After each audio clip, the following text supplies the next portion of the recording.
केलं सर. मंडळी नमस्कार. नमस्कार. खिलार शेतकरी शान परिवारमध्ये आपल्या सर्वांचं सहर्ष स्वागत आहे. तर खिलार शेतकरी शान परिवारकडून मी वास्तव गोष्टी प्रत्येक वेळेला दाखवण्याचा प्रयत्न करतोय आणि प्रत्येक वेळेला बारीक लक्ष देऊन आज कोण कोणत्या गोष्टी लक्षात ठेवत आहे आणि कोणत्या गोष्टीसाठी कोणी किती खर्च करून कष्ट करून अंतर पार करून तिथपर्यंत पोहोचत आहे, हा मेन मुद्दा ह्या खिलार शेतकरी शान परिवारचा आहे.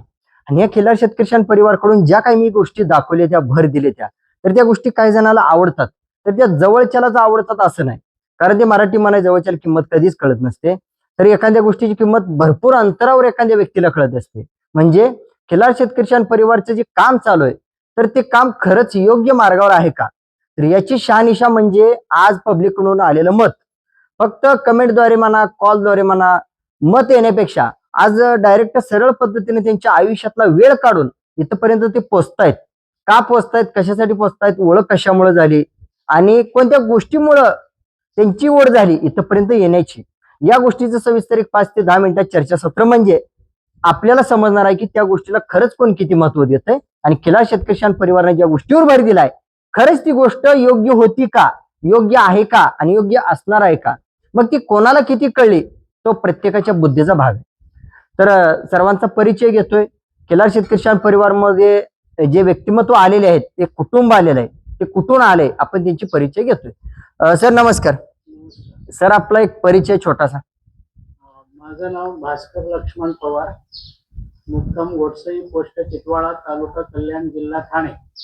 इथून मी तुम्हाला खिलार शेतकऱ्याची शान या परिवाराला भेटण्यासाठी आणि त्यांनी जे गोपालन केलेलं आहे, चांगल्या जातीचं जे खिलार संगोपन ते करतात ते बघण्यासाठी, त्यांना भेटण्यासाठी मी आलो इथे.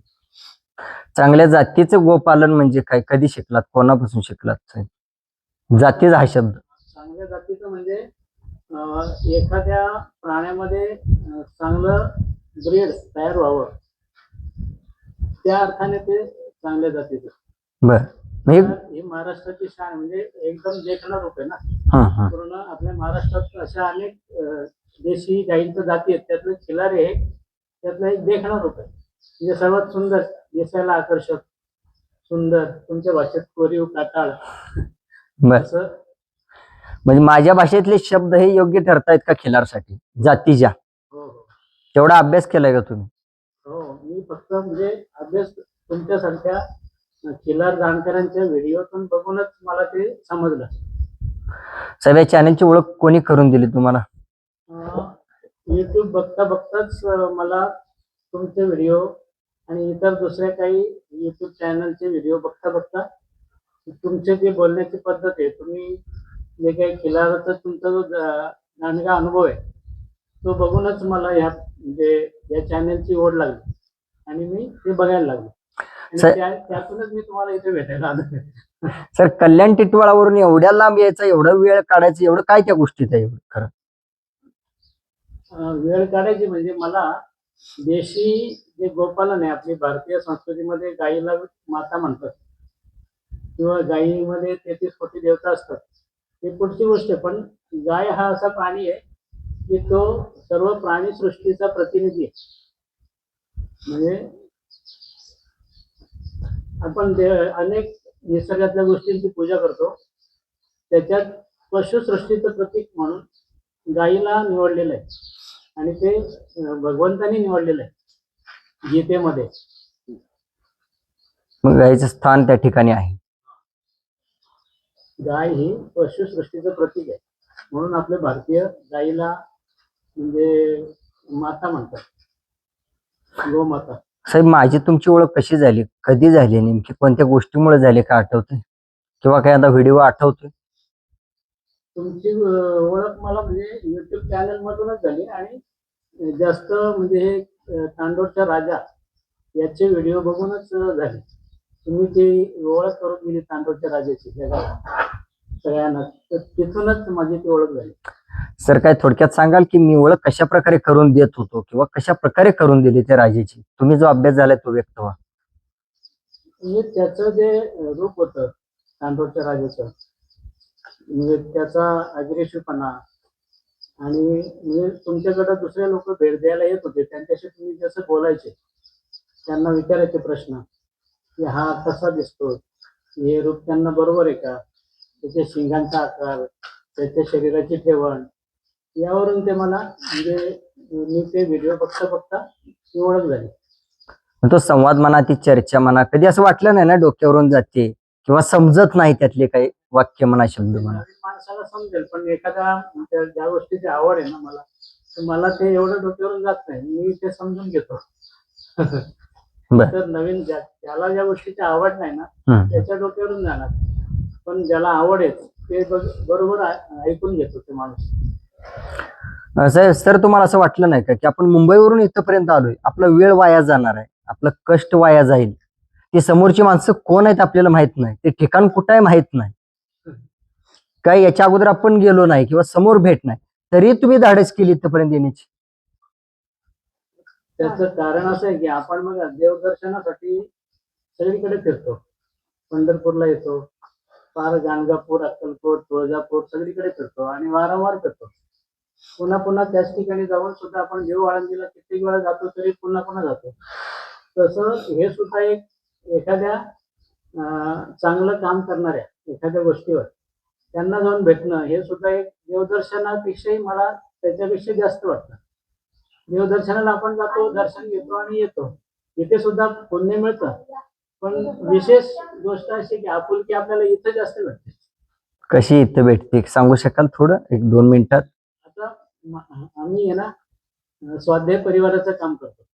तुम्हाला स्वाध्याय परिवार माहित आहे? नाही, कल्पना नाही. परमपूजनीय पांडुरंग शास्त्री आठवले यांचं स्वाध्याय करतो आम्ही, आणि त्यांनीच आम्हाला सांगितलंय की माणसाने माणसापर्यंत गेलं पाहिजे निरपेक्षपणे, कोणत्याही अपेक्षेशिवाय.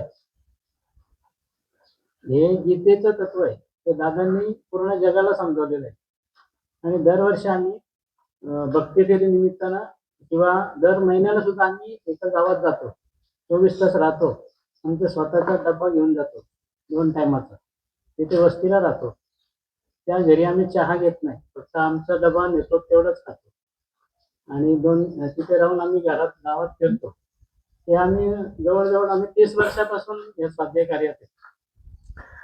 म्हणजे तुमचं स्वाध्याय कार्य ऐकून असं वाटलं की आम्ही सरळ पद्धतीची भेट घ्या म्हणतो, हे वाक्य बरोबर आहे. जिवंत आहे तोपर्यंत चांगल्या व्यक्तीनं, चांगल्या गोष्टीनं एकमेकांची सरळ पद्धतीची भेट घ्या. म्हणजे कुठेतरी मला विश्वास बसला की एक चांगलं काम करत असताना किंवा ते स्वाध्याय वाचत असताना की आपल्या कामाचा खरंच तिथं उल्लेख असेल असं वाटलं नव्हतं, किंवा तिथं लिखाण केल्याप्रमाणे, तिथं नोंद केल्याप्रमाणे मी गोष्ट काय घडवतोय असं वाटलं नव्हतं. हे तुमच्या रूपानं आज मला पोचपोती भेटली की मी सरळ पद्धतीची भेट घ्या म्हणतो, ती योग्य आहे.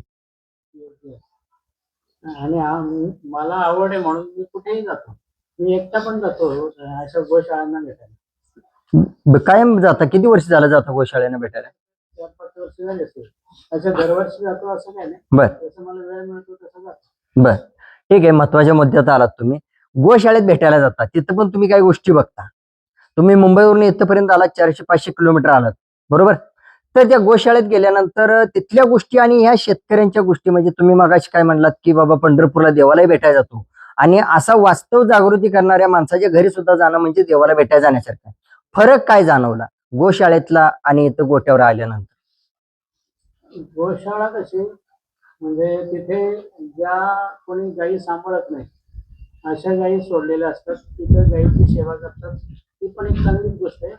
आणि शेतकऱ्याने सांभाळणं ही सुद्धा एक त्याच्याविषयी श्रेष्ठ. गाय ही शेतकऱ्याच्याच घरी असली पाहिजे, गोशाळेत असून उपयोगाची नाही. शेतकऱ्याच्या घरी गाय जेवढी चांगली राहील तेवढी गोशाळेत राहणार. हे खरंच आहे का सर?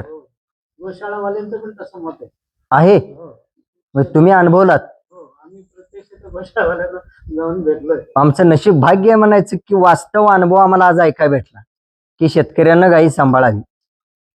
ठीक आहे सर, तुम्ही बोललात आणि तिथं अनुभव मांडलात किंवा व्यक्त झालात सडेतोड, त्याबद्दल आभार आहे.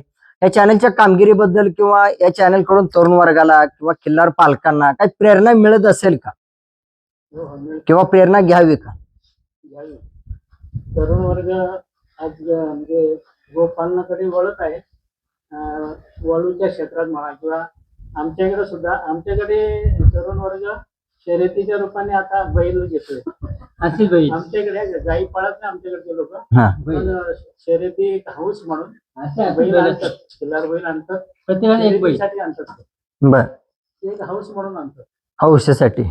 बर मग त्यांचं काम झालं का परत ते विकतात सुद्धा. बर बर. म्हणजे ते प्रत्येकाचं एक त्याचं ध्येय उद्देश वेगळा आहे. तुमच्याकडचे लोक पाळतात, त्यांनी तुमच्या व्हिडिओतून पाहिलंय, तुम्ही प्रत्यक्ष जाऊन त्यांना भेटता पण ना तुमच्या एरियामध्ये. सर प्रत्यक्ष जाऊन भेटणं आणि ते तुमच्यापर्यंत मोबाईलद्वारे व्हिडिओद्वारे पोच करणं खरंच हे महत्वाचं आहे. कारण आताचं जे प्रचार प्रसाराचं युग आहे, मोबाईल माध्यम चांगलं आहे त्या मानाने. युट्यूब चॅनल आहे, बर मग त्याच्यामुळे सर्वांपर्यंत ते व्हिडिओ जातात आणि त्याची माहिती मिळते की प्रत्येक आपण सुद्धा एखादी गाय, एखादा वडू सांभाळला पाहिजे. मी केलेले व्हिडिओ म्हणा, फोटो म्हणा किंवा जी माहिती देतो सर, ते खरंच समजतं का? किंवा मी जे काही वास्तव दाखवतो तर ती पद्धत योग्य आहे का? योग्य आहे, वास्तव म्हणजे ओरिजिनल दाखवणे. ते चांगलं आहे. काय फायदा होईल या तरुण वर्गाला किंवा खिल्लार पालकांना? तुमच्या मते एक अभ्यास व्यक्तिमत्व आहे म्हणून हा प्रश्न विचारतो.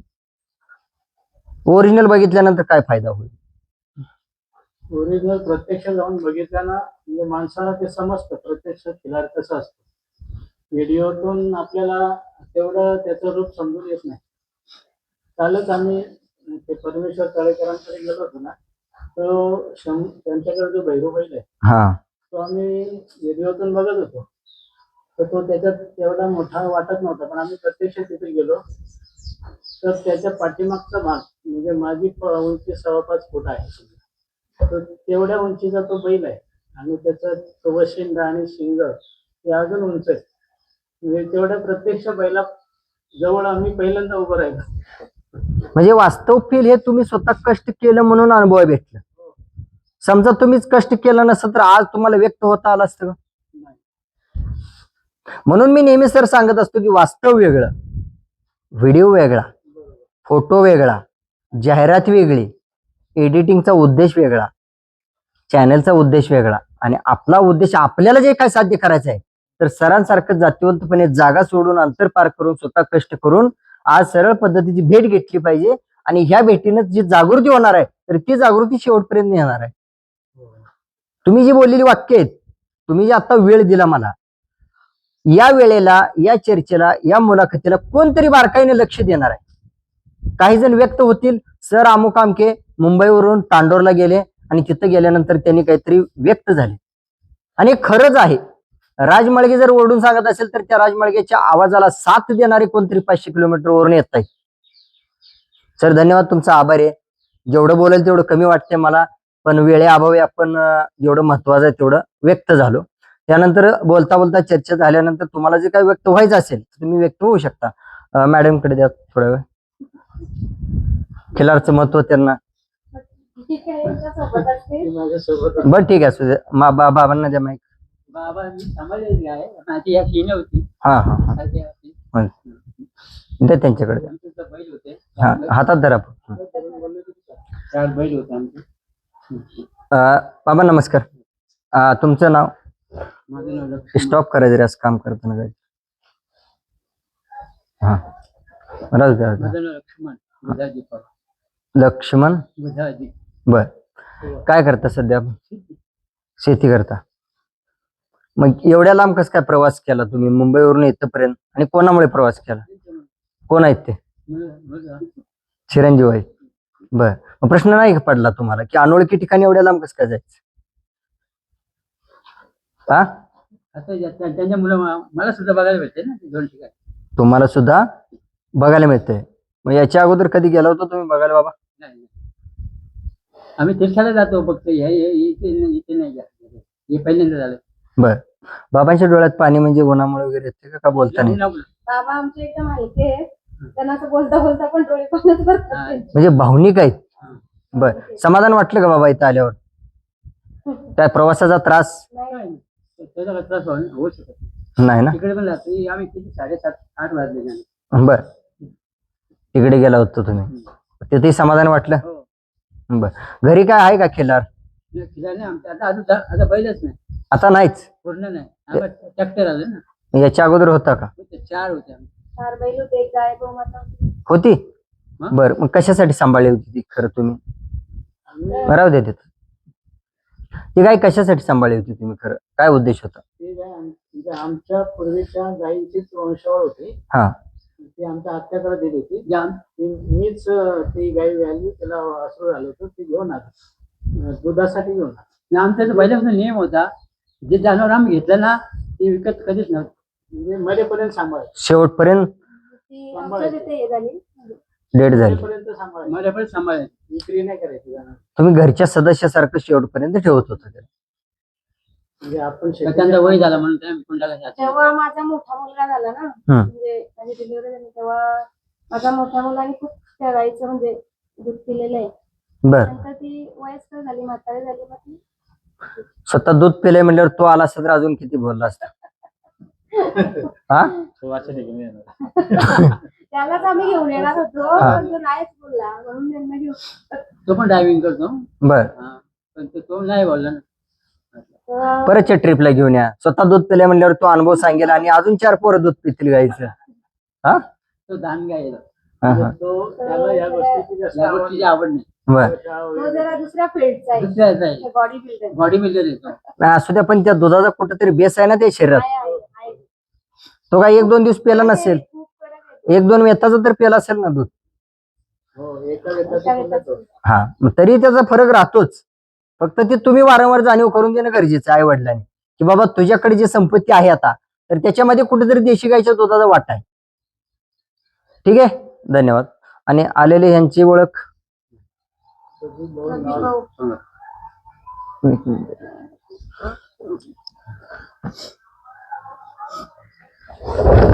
आपली ओळख? नमस्कार, मी प्रदीप जगन्नाथ धुमाल. आमचे पवार सर यांच्या जोडीला मी त्यांना घेऊन आलेले आहे. बर, काय त्यांच्यासोबत येताना काय विचार केला? का ड्रायव्हिंग करायचंय का फक्त बाकी काय अजून अवांतर बघायचं, अभ्यासायचं? नाही नाही, त्यांना आवड आहे पहिल्यापासून. हा तर त्यांच्या जोडीला मी 3-4 वर्षाला फिरतो. ते सतत कुठं ना कुठे गोशाळेत बऱ्याच ठिकाणी फिरलेले आहेत. बर, त्यांच्यामुळे आम्हाला बघायला भेटतो. त्यांना आवड आहे, गोमातेची आवड आहे. त्यांच्यामुळे मला पण फिरायला भेटतो, बघायला भेटतो. आणि एवढा 400-500 किलोमीटर त्यांच्यामुळे आम्ही इथे आलो. म्हणजे हौशी ड्रायव्हर शोधलाय तुम्ही? त्यांच्याकडे आहे गोमाता आमच्याकडे आहे. गोमाता आहेत, पण ते आमच्या वडिलांची वडील सांभाळतात. सांभाळतात. आम्हाला पण आवड आहे. बर, तुमचं गाव प्रॉपर? प्रॉपर तिथले जे पवार सर हा. राहतात तोच आमचं गाव. आम्ही एकच गावात आहे. गावाचं नाव काय सर? मुक्काम गोडसई, पोस्ट घोटसई. गोडसई, टिटवाळा तालुका, कल्याण जिल्हा, ठाणे. बर, प्रॉपर तिथलेच तुम्ही? आम्ही प्रॉपर तिथले. जमीन वगैरे तिथंच आहे तुमची? तिथेच सगळं सगळं आपलं. बर बर. मग आता तुमच्याकडे घरी पण आहे काय? आहे. मग संगोपन कोण करतं? माझे वडील आणि मोठा भाऊ माझा. बर, मला काय वेळ नाही देतात, कारण मला माझी गाडी पण आहे, मला भाडं झालं. त्याच्यामुळे मी जास्त लक्ष देत नाही. घरी असलो तर देतो लक्ष. पण तरी पण तुम्ही जाणून घ्यायचा प्रयत्न करताय ना त्या हा. प्रवासाचा अर्थ, आपण कुठे जाणार आहे, हा. देशी गाय म्हणजे काय, तिचा वापर उपभोग घेत असताना त्या गायीच्या घटकांचा. हा. मग ते काय आठवतं का देशी गायचं? बाबा तुम्ही शेण वापरता का घरी? गोमूत्र वगैरे वापरता का? गोमूत्र वगैरे वापरतो. बरं, कोणत्या कामासाठी काय? गोमूत्र म्हणजे घरात वगैरे वापरतो, याच्यात फरशी वगैरे, किंवा कुठल्या पण शुभ कार्याला हा हा. वगैरे. परत म्हणजे गायीची पूजा वगैरे? पूजा वगैरे आपल्या दिवाळीला वगैरे. पण ते पोल्याला असतं आमच्याकडे. आमच्याकडे पोळ्याला, आमच्याकडे दिवाळीला. पण तुम्ही खिलार संगोपन करताय, तुमच्या आयुष्यातला वेळ खिलारला देताय, मात्र मला कुठेतरी या खिलार गायीबद्दल व्यक्त व्हायला मिळावं असं कधी वाटलं होतं का मनातून? किंवा याच्या अगोदर कुठे कॅमेरा पुढे तुम्ही बोलला होता? नाही नाही नाही, असं कधीच नाही. आज सरांमुळे मला एवढा बोलायला भेटला, त्यांच्यामुळे सगळं. मन मोठं लागतं अमुक अमक्यामुळं. आज एक ड्रायव्हर असताना सुद्धा किंवा ते स्वतः खिलार पालक असताना सुद्धा आज माणूस काय म्हणतो की 1 नंबर वस्तू असेल तर किंवा चांगली व्हिडिओ आली तर फेमस चर्चेत येतो. पण खिलार शेतकरी परिवार मधून साधा सुद्धा खिलार पालक जरी असेल तर कोणामुळे तरी ह्या प्लॅटफॉर्मवर येतो. म्हणजे सरांमुळे हा ड्रायव्हर आज प्लॅटफॉर्मवरती आले युट्यूबच्या. त्यांना आवड आहे म्हणून आम्ही त्यांच्या जोडीला करतो. तर या आजच्या व्हिडिओमुळे तुम्ही अजून प्रेरित होणार आणि इथून पुढे अजून तुमच्या मित्रांना म्हणा, तुमच्या गावातल्या खिलार पालकांना म्हणा, तुम्ही संदेश देऊ शकता आणि लिंक तुम्ही वापरू शकताय की या खिलारच्या उडीमुळे ही दोस्ती झाली. आपलं काय संबंध आहे ते येण्याचा एवढ्याला? फक्त आणि फक्त खिलार निस्वार्थ आहे. ते सगळं जगाला देतंय खिलार. तसंही आपण कमीत कमी आपल्या भेटी तरी दिल्या पाहिजे. त्या ठिकाणी फक्त आपला वेळ द्यावा लागतो, थोडा खर्च, गाडीचा पेट्रोल डिझेल करावा लागतो, आणि एक आयुष्यातल्या कंटिन्यू असणाऱ्या परपंचाचा थोडा त्याग करून इकडे यावं लागतं. प्रपंच काय जन्मल्यापासून तर मरेपर्यंत प्रपंचच आहे. पण याला थोडा वेळ, याला जी गोष्ट आपल्याला आवडते ती तर आवर्जून केली पाहिजे. गावात ज्या गोष्टी आपल्याला आवड आहे ती आवर्जून केली पाहिजे. म्हणून तर आम्ही एवढं लांब आलो ना, सर एवढं लांब आले घेऊन. आभार आहे तुम्ही एवढ्या लांब आलात त्याबद्दल. सर, या अगोदर तुम्ही व्यक्त झाला होता का? नाही, मी ते प्रथमच व्यक्त झालो तुमच्या चॅनलच्या माध्यमातून. तुम्हाला कधी संधी भेटली नव्हती का, किंवा तुमच्यापर्यंत एखादा कॅमेरा आला नव्हता का, की बाबा हे तुमचं मत असं व्यक्त व्हायला किंवा करून घ्यायला? आता मी शिक्षक असल्यामुळं आमच्या शाळेमध्ये मी इतर गोष्टीवर व्यक्त होतो, पण या खिलार संघटनाबद्दल कधी व्यक्त नव्हतं. नाही. ते प्रथमच व्यक्त झालं. मग वाटलं होतं सर तुम्हाला की एवढ्या लांब आपण जायचं आहे, किंवा खिलार शेतकरी परिवारची भेट व्हायची आणि आपल्याला कॅमेऱ्याच्या समोर 1-2 मिनिट खिल्लार गायबद्दल व्यक्त व्हायचंय, असं काय ठरवलं होतं का? ठरवलं नव्हतं, पण तुमच्याकडे आल्यावर तुम्ही कराल असं मला वाटलं होतं. बर. कारण तुमचा जो स्वभाव आहे तुम्ही दुसऱ्याला प्रकाशात आणण्याचं काम करत असता. म्हणजे जसं खिलार प्रकाशात येते तसं माणूस सुद्धा प्रकाशात आला पाहिजे खिलार संगोपनाच्या दृष्टीने. सर, माझ्याकडून ते घडलंय का जातीनं? जसं खिल्लार मी प्रदर्शित करतो तसा खिलारच्या पाठीमागचा माणूस सुद्धा मी प्रदर्शित करतो का? खिलार बरोबर माणूस पण प्रदर्शित होतो. ज्या खिलार पालकाकडे तुम्ही भेट देता त्या खिलार गाय किंवा बैलाबरोबर माणूस सुद्धा त्याच्यानं तो प्रगट होतो. पण सर, इथं तर उलट झालंय. मला तुमचा ना खिलार माहित नाही, ना गोटा माहित नाही, ना घर माहित नाही, तरी मी तुम्हाला प्रदर्शित करतोय. हो, बरोबर. तुम्ही खिलार पालक आहे हे पण मला माहित नाही. आणि आम्ही आता बोलले ना माझ्या वडील, आता आमच्याकडे बैल नाही, गाय नाही, पण एक आवड आहे, पुढे होऊ शकतं. खिलार नाही पण दुसरी आमच्याकडची स्थानिक गाय आम्ही पाळू शकतो, पण आमच्याकडे खिलार गायी नसतात आमच्या एरियामध्ये, कोकणामध्ये. सर, तुम्ही एक शिक्षक असताना आज तुम्हाला खिलारची आवड आहे, त्या धावपळीच्या आयुष्यातून तुम्ही एवढा वेळ काढला इथपर्यंत पोहोचलात. सर, ही तुमची व्हिडिओ झाल्यानंतर, लिंक तयार झाल्यानंतर, किंवा तुम्हाला कोणीतरी बघितल्यानंतर काय बदल घडू शकेल, काय एक अंदाज व्यक्त कराल? मला आमचे कोणी बघतील व्हिडिओ तर ते मला फोन करू शकतात किंवा ते विचारतील मला, मुलाखत घेतील किंवा मला एक शुभेच्छा देतील मला, मी तिथपर्यंत जाऊन आले. पण इथून तुमच्या बऱ्याच गोष्टींना परत वेग येणार आहे. हा स्टार्ट आहे सध्या, की मुंबईत गेल्यानंतर मुंबईत सुद्धा खिलार शेतकरी परिवार बघणारे आहेत, पण तुमच्या जवळचाच तुम्हाला ओळखत नसतो, पण ह्या लिंकमुळे तो ओळखू शकतो. किंवा कदाचित तुमच्या दोघांची ओळख असते, पण मी तुम्हाला ओळखतो, तुम्ही मला ओळखता, ही कल्पना होत राहत नाही. पण ह्या व्हिडिओमुळे परत ती कल्पना जागी होते की बाबा या खिलार शेतकरी परिवारची आणि सरांची ओळख आहे. आणि त्यानंतर मी जे काय बोलतोय सर, हा पुढचा फायदा आहे की या चॅनल मधून जे घडणाऱ्या कामं आहेत सर, तुम्ही बघून आलाय, खरंच खरोखर वास्तव आहे का, किंवा तो व्यक्ती बोलतो त्या प्रमाणात त्यांची रूपं आहेत का, किंवा तिथं जातीगुती आहेत का, हा प्रश्न तुमच्या आयुष्यात समोरून येणार आहे. मग त्यावेळेला तुम्हाला उत्तर देण्यासाठी ही लिंक तयार आहे. ठीक आहे सर, वेळ दिला, तुम्हाला जेवढं तुमची कॅपॅसिटी जेवढं बोललात. वास्तव मला माहित नाही तुम्ही खरंच तिथं काय आहात, पण वास्तव जातीनं तुमच्या आयुष्यातला चवीचा वेळ काढून चवीची गोष्ट बघण्यासाठी खास आलात. फक्त दुर्दैव एवढंच की ज्या गोष्टीमुळे ओळख झाली ती गोष्ट आता हयात राहिली नाही, ती स्वर्गवासी झाली. पण त्यानंतर त्याचं रक्त तर तुम्हाला आलेला अनुभव भेटलं, त्याचा वंश आम्हाला पाहायला मिळाला, त्याचा वंश तर तुम्हाला बघायला भेटला. समाधान वाटलं? ठीक आहे, धन्यवाद. वाघीण म्हणजे नाव पाठ झालं का तुम्हाला त्याचं? लक्षात राहिलं, बरं, ठीक आहे, पूर्ण लक्षात राहिलं.